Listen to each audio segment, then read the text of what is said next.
রহমানির রহিম। সংগ্রামী সাথী বন্ধুগণ, অত্যন্ত ভারাক্রান্ত হৃদয় নিয়ে আমরা রাজপথে নেমেছি।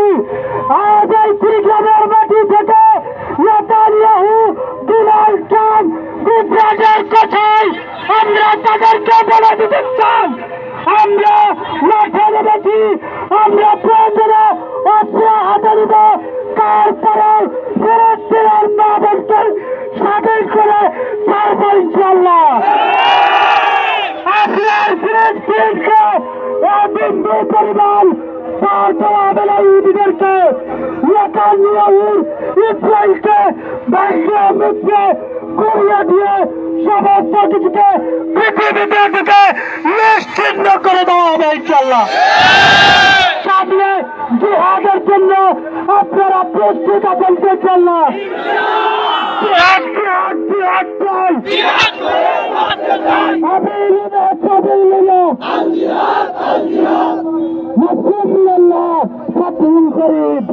আসসালামু আলাইকুম।